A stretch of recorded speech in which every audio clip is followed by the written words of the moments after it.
So when it comes to uh, experience,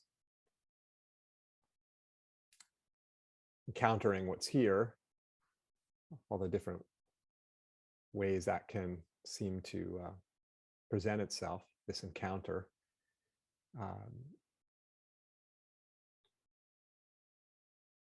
there's the sense often that, and within the world at large, kind of unquestioned sense that we're having this experience. We as an individual, somehow apart from the experience, apart from what's occurring.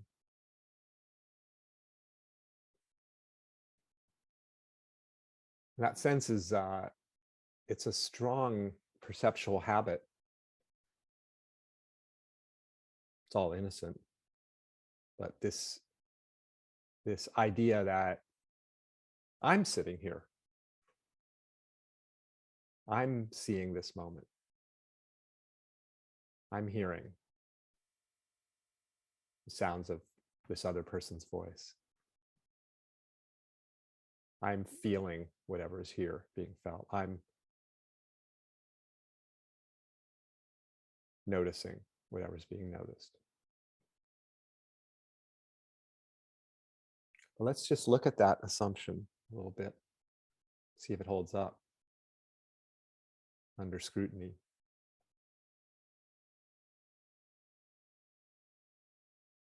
What is it that's seeing whatever is being seen?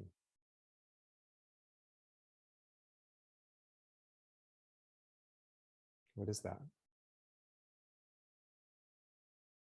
What is hearing the sounds that you're hearing, that are being heard?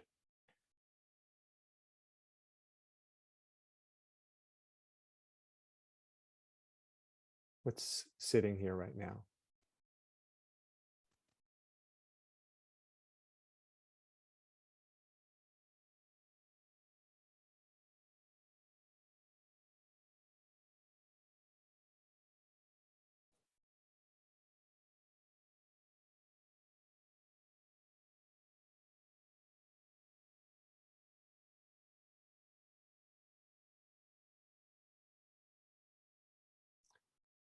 If you feel this life that you are, this aliveness that we associate with ourselves, feel that sense of your own being that we tend to personalize as me. Feel this being that you think of yourself as, that you imagine yourself to be. Feel a life force. This is all you're ever feeling anyway, is the life force. The life force of what's here.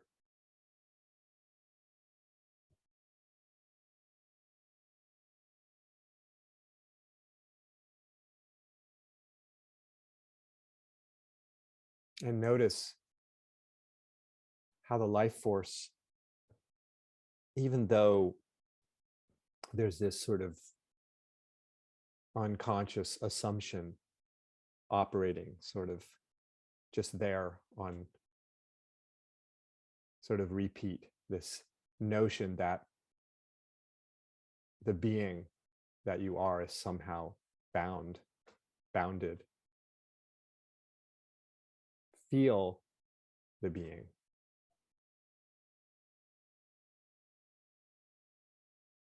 The being that's sitting here, feel that.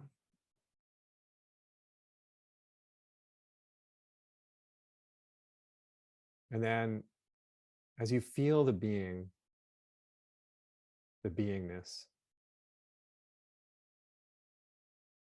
this vitality,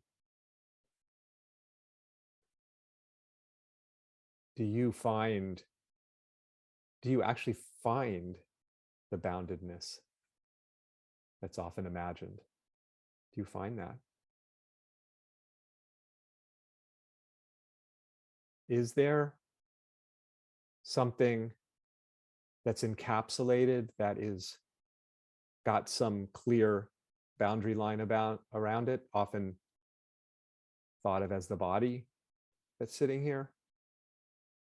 Or is there just life sitting here? Boundless, edgeless.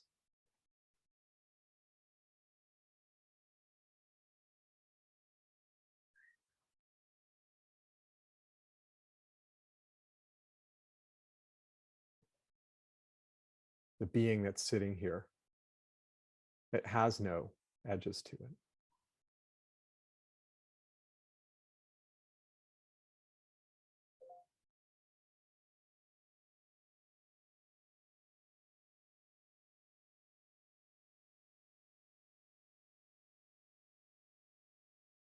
Just feel that.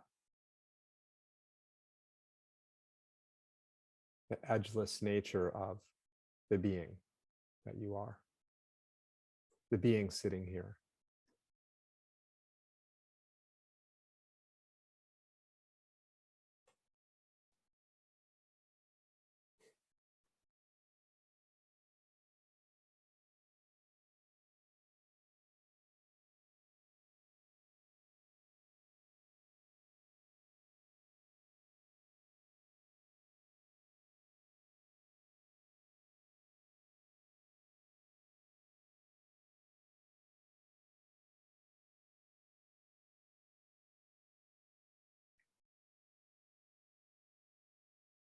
There's a sense of localization, often, like here.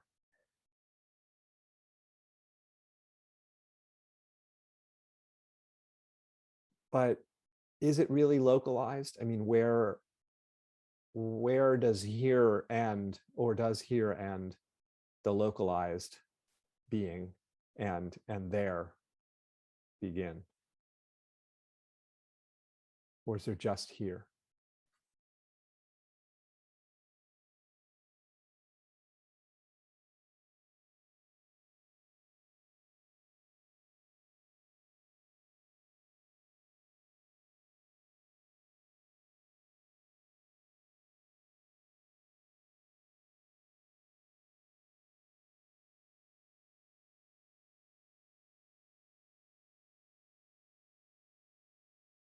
Because you can't really find there in the field of experience, because anywhere that consciousness may travel in the field of experience, what's encountered could be said to be here, present here, right? So there's just here, in that sense, there's no space. There's no localization. Nowhere and everywhere.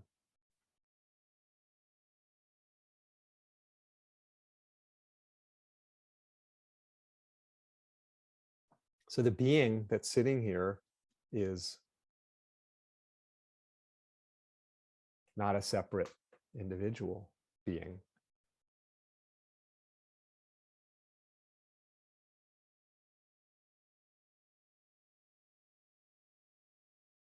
But life itself.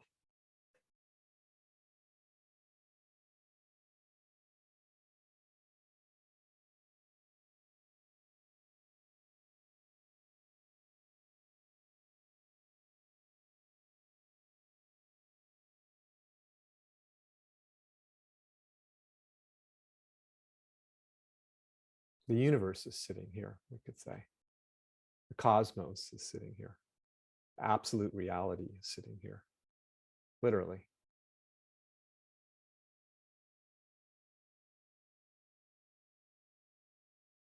Because the seemingly separate, autonomous, isolated creatures we imagine ourselves to be are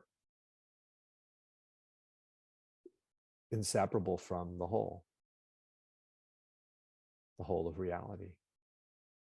Simply emanations of that whole, expressions of that whole, right?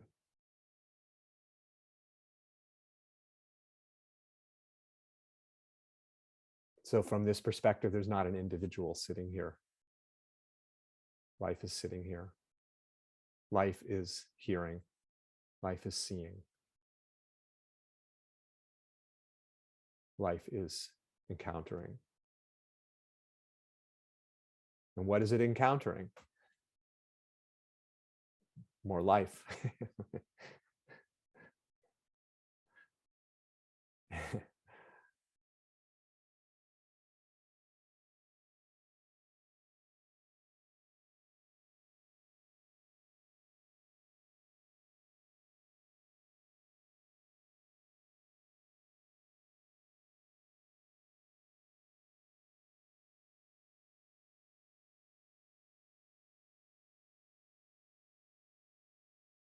We could say this is the impersonal perspective that doesn't exclude the experience of being a person, but at the same time radically transcends that notion, because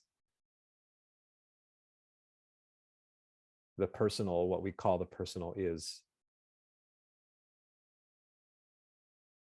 completely non-personal at the same time.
We could say from the personal perspective that we are a unique wave-like expression, a wave-like emanation of life, of reality, of the cosmos, a particular way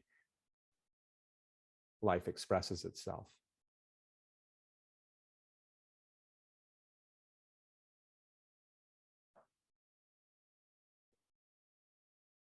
And then we can just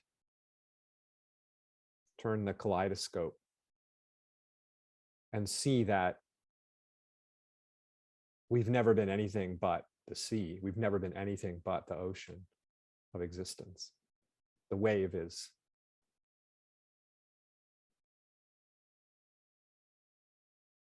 There's no ocean to get back to.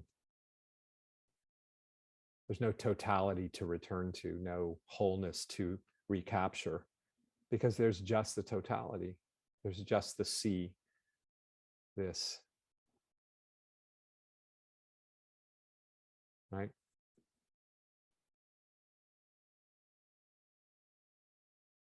No matter what, that is the case. It has nothing to do. The totality being the totality is irrevocable. It is indestructibly the case. It is inviolably, unconditionally the totality, no matter what.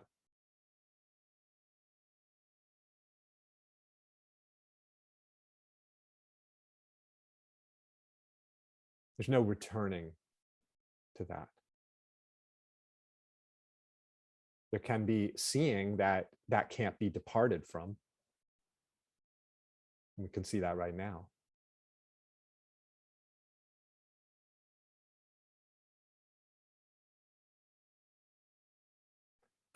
Like the universe, the Big Bang, the explosion of life, whether you think of that in a time-bound way, 13 billion, 14 billion years ago, reality comes into existence out of, I don't know what, or you see it right in this instant, reality coming into existence, the totality, this explosion of life.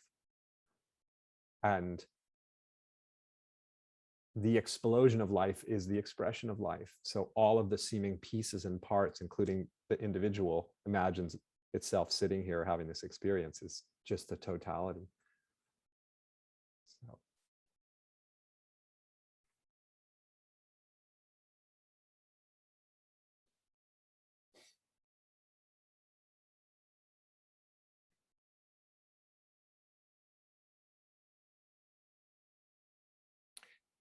And I think one of the innocent misperceptions, just ideas, that assumptions that we harbor, that can, I think, sort of function to reinforce the sense of an autonomous individual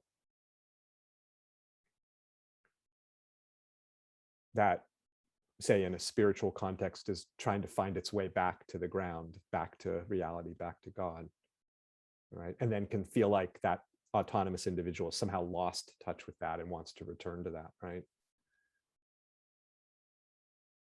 I think what can really perpetuate that is this innocent misperception of continuity, that there's a continuity to the individual, right? I mean, otherwise, how do we define ourselves as an individual? That suggests a kind of like, yeah, I'm this individual, I've got continuity. Because if I'm not continuous, then how can I define the individual? But just feel even what we think of as the personal expression that we are, feel how it's unstoppable flow with no continuity whatsoever. Feel that.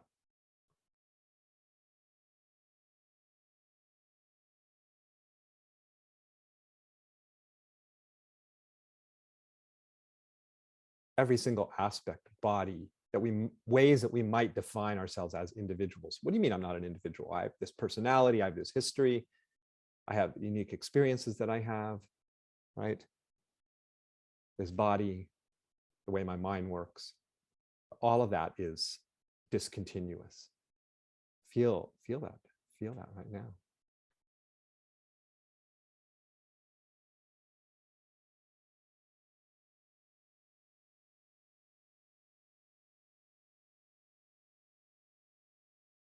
That's the flow.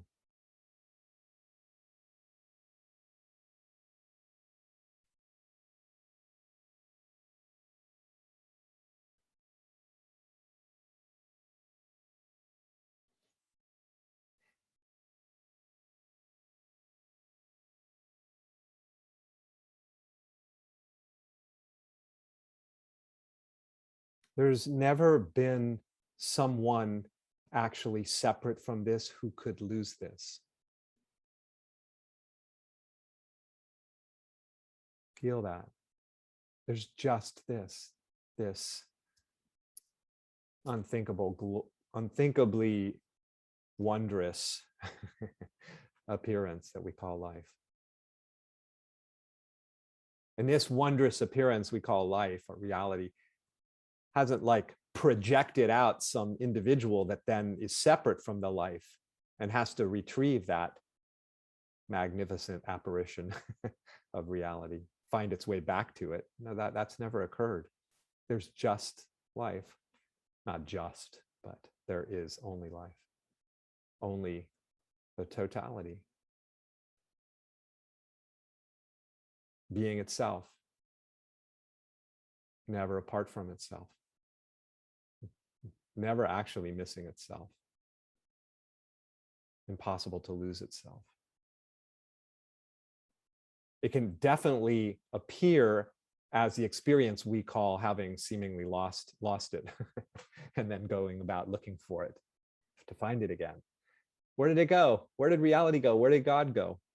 I'm going to go on a spiritual path to find it. And so the one we imagine ourselves to be, the individual that's seeking to return to the ground, return to the divinity, return to God, just as we're not actually individuals sitting here listening to the Zoom call, but we are the cosmos sitting here. That whole process of seeking to return to the whole, to return to God, is God.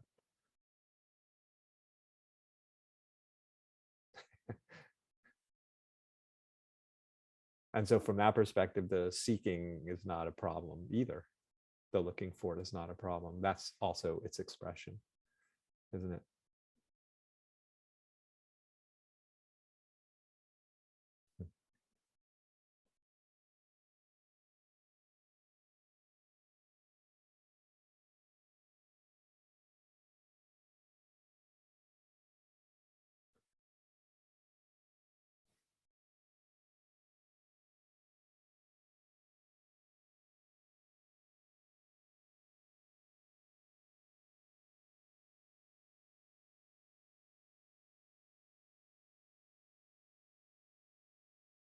Feel yourself as that wave of life, ever flowing, ever changing.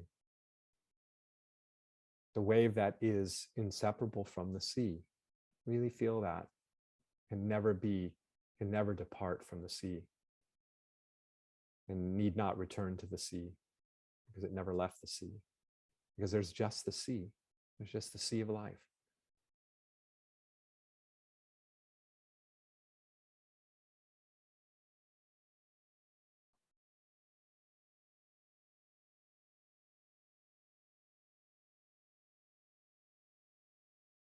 Yes, experiences are changing all the time. And it can feel like the recognition of that inseparability can have a certain feeling of joy and at homeness, and which is wonderful. Right? The remembrance, if you will, can feel so even intoxicatingly wonderful. Like, coming home, back to reality, back to sanity. But remember that what's being seen in that moment of the impossibility of separation, it never actually occurs.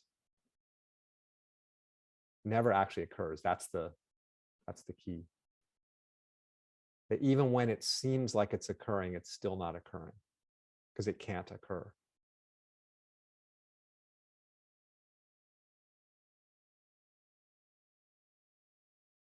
The expressions of life cannot escape life and become something other than life. The expressions of the absolute or God or whatever you want to call it can't escape their basis and become something else. They are.